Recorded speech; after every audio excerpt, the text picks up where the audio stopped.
Portal is a 2007 first-person puzzle platform video game developed by Valve Corporation. The game was released in a bundle package called the Orange Box for Microsoft Windows and Xbox 360 on October 9, 2007, and for the PlayStation 3 on December 11, 2007. The Windows version of the game is available for download separately through Valve's content delivery system Steam and was released as a standalone retail product on April 9, 2008. A standalone version called Portal.Still Alive was released on the Xbox Live Arcade service on October 22, 2008. This version includes an additional 14 puzzles. An OS X version was released as part of the Mac-compatible Steam platform on May 12, 2010. A Linux version was released on Steam as a beta on May 2,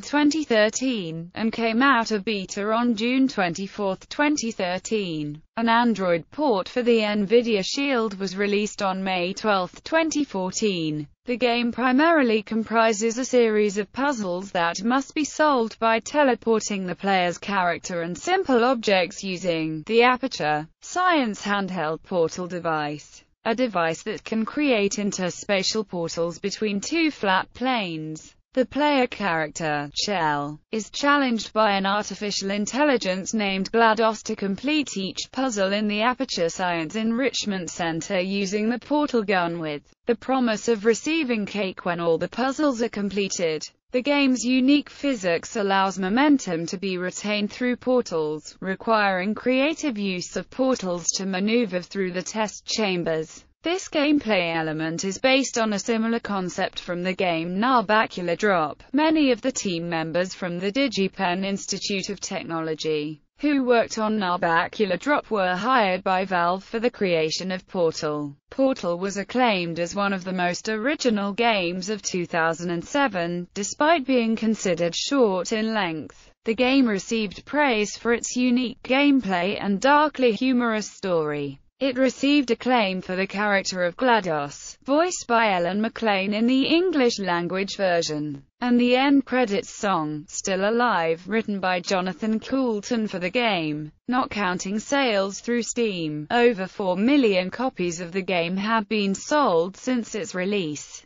The game's popularity has led to official merchandise from Valve including plush companion cubes, as well as fan recreations of the cake and portal gun. A sequel, Portal 2, was released in 2011, adding several new gameplay mechanics and a cooperative multiplayer mode. Gameplay. In Portal, the player controls the protagonist, Shell, from a first-person perspective as she is challenged to navigate through a series of rooms using the Aperture Science handheld portal device, or portal guns, under the watchful supervision of the artificial intelligence GLaDOS. The portal gun can create two distinct portal ends, orange and blue. The portals create a visual and physical connection between two different locations in three-dimensional space. Neither end is specifically an entrance or exit. All objects that travel through one portal will exit through the other. An important aspect of the game's physics is momentum redirection. As moving objects pass through portals,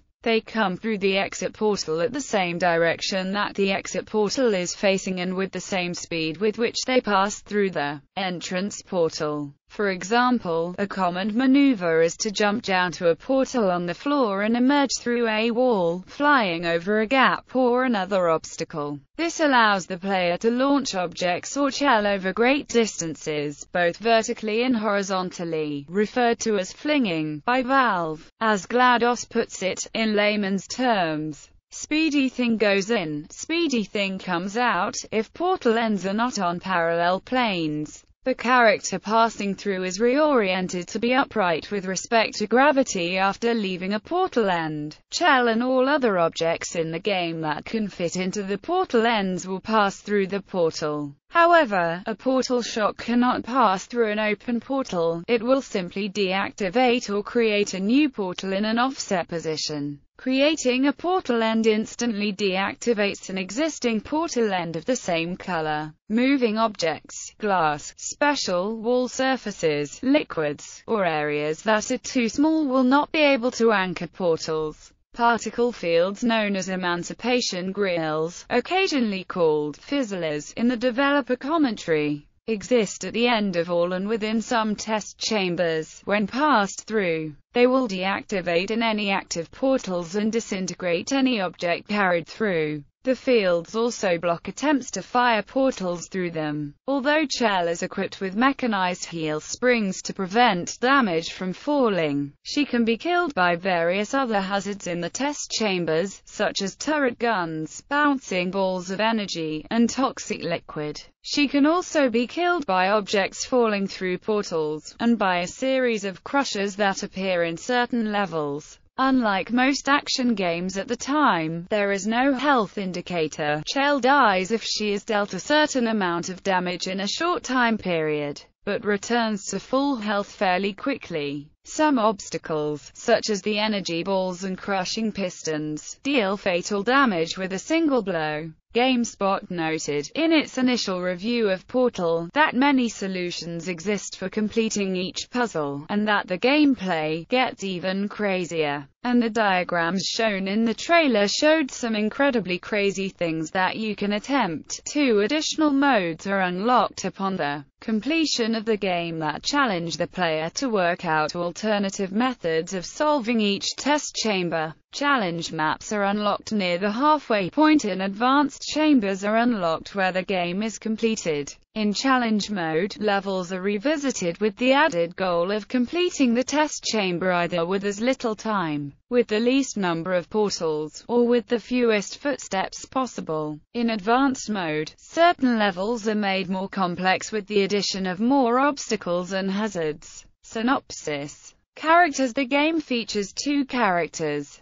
The player-controlled silent protagonist named Chell, and GLaDOS, a computer artificial intelligence that monitors and directs the player. In the English-language version, GLaDOS is voiced by Ellen McLean, though her voice has been altered to sound more artificial. The only background information presented about Chell is given by GLaDOS. The credibility of these facts, such as Chell being adopted, an orphan, and having no friends, is questionable at best, as GLaDOS is a liar by her own admission. In the Labrat comic created by Valve to bridge the gap between Portal and Portal 2, Chell's records reveal she was ultimately rejected as a test subject for having too much tenacity. The main reason Doug Ratman, a former employee of Aperture Science, moved Chell to the top of the test queue. Setting. Portal takes place in the Aperture Science Laboratory's Computer-Aided Enrichment Center, Aperture Science in short, which is a research corporation responsible for the creation of the Portal gun. According to information presented in Portal 2, the location of the complex is in the Upper Peninsula of Michigan. Information about the company, developed by Valve for creating the setting of the game, is revealed during the game and via the real-world promotional website. According to the Aperture Science website, Cave Johnson founded the company in 1943 for the sole purpose of making shower curtains for the U.S. military. However, after becoming mentally unstable from moon rock poisoning in 1978, Johnson created a 3-tier research and development plan to make his organization successful. The first 2 tiers, the Counter-Heimlich Maneuver and the Take-A-Wish Foundation, were commercial failures and led to an investigation of the company by the U.S. Senate. However, when the investigative committee heard of the success of the 3rd tier, a man-sized ad hoc quantum tunnel through physical space with possible applications as a shower curtain, it recessed permanently and gave Aperture Science an open-ended contract to continue its research. The development of GLaDOS, an artificially intelligent research assistant and disk operating system, began in 1986 in response to Black Mesa's work on similar Portal technology. A presentation seen during gameplay reveals that GLaDOS was also included in a proposed bid for de-icing fuel lines. incorporated as a fully functional disk operation system that is arguably alive, unlike Black Mesa's proposal, which inhibits ICE, nothing more. Roughly 13 years later, work on GLaDOS was completed and the untested AI was activated during the company's first ever Bring Your Daughter to Work Day in May 2000. Immediately after activation, the facility was flooded with deadly neurotoxin by the AI. Events of the first Half-Life game occur shortly thereafter, presumably leaving the facility forgotten by the outside world due to apocalyptic happenings. Walpole, in describing the ending of Portal 2, affirmed that the combined invasion, chronologically taking place between Half-Life and Half-Life 2, occurred during Portal's events. The areas of the Enrichment Center that Chell explores suggest that it is part of a massive research installation. At the time of events depicted in Portal, the facility seems to be long deserted, although most of its equipment remains operational without human control. Aperture Science exists in the Half-Life universe. During its development, Half-Life 2, Episode 2 featured a chapter set on Aperture Science's icebreaker ship Borealis, but this was abandoned and removed before release. Portal's plot is revealed to the player via audio messages from GLaDOS and visual elements inside rooms found in later levels. According to the final hours of Portal 2, the year is established to be somewhere in 2010, 12 years after its abandonment. The game begins with protagonist Chell waking up from a stasis bed and hearing instructions and warnings from GLaDOS about the upcoming test experience. This part of the game involves distinct test chambers that, in sequence, introduce players to the game's mechanics. GLaDOS's announcements serve not only to instruct Chell and help her progress through the game, but also to create atmosphere and develop the AI as a character. Chell is promised cake and grief counseling as her reward if she manages to complete all the test chambers. Chell proceeds through the empty Enrichment Center, interacting only with GLaDOS. Over the course of the game, GLaDOS's motives are hinted to be more sinister than her helpful demeanor suggests. Although she is designed to appear helpful and encouraging, GLaDOS's actions and speech suggest insincerity and callous disregard for the safety and well-being of the test subjects. The test chambers become increasingly dangerous as Chell proceeds, and GLaDOS even directs Chell through a live fire course designed for military androids as a result of mandatory scheduled maintenance in the regular test chamber, as well as having test chambers flooded with deadly liquid. In another chamber, GLaDOS boasts about the fidelity and importance of the weighted companion cube, a waist-high crate with a single large pink heart on each face, for helping Chell to complete the chamber. However, GLaDOS then declares that it, unfortunately, must be euthanized in an emergency intelligence incinerator before Chell can continue. Some of the later chambers include automated turrets with childlike voices that fire at Chell, only to sympathize with her after being disabled.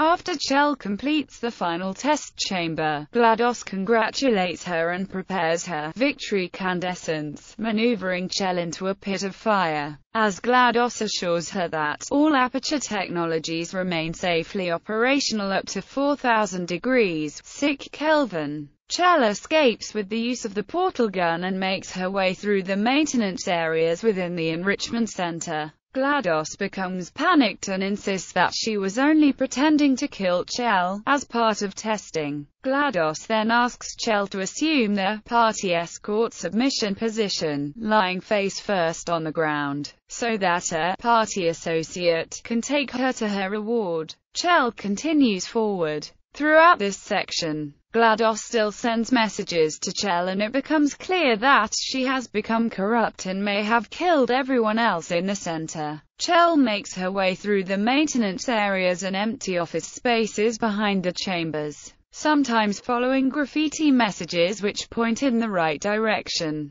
These backstage areas, which are in an extremely dilapidated state, stand in stark contrast to the pristine test chambers. The graffiti includes statements such as, "The cake is a lie," and pastiches of Emily Dickinson's poem, The Chariot, Henry Wadsworth Longfellow's The Reaper and the Flowers, and Emily Brant's No Coward Soul Is Mine, mourning the death of the companion cube. GLaDOS attempts to dissuade Chell with threats of physical harm and misleading statements claiming that she is going the wrong way as Chell makes her way deeper into the maintenance areas. Eventually, Chell reaches a large chamber where GLaDOS's hardware hangs overhead. GLaDOS continues to plead with and threaten Chell, but during the exchange one of GLaDOS' personality core spheres falls off. Chell drops it in an incinerator. GLaDOS reveals that Chell has just destroyed the morality core, which the Aperture Science employees allegedly installed after GLaDOS flooded the enrichment center with a deadly neurotoxin, and goes on to state that now there is nothing to prevent her from doing so once again. A 6-minute countdown starts as Chell dislodges and incinerates more pieces of GLaDOS, while GLaDOS attempts to discourage her both verbally,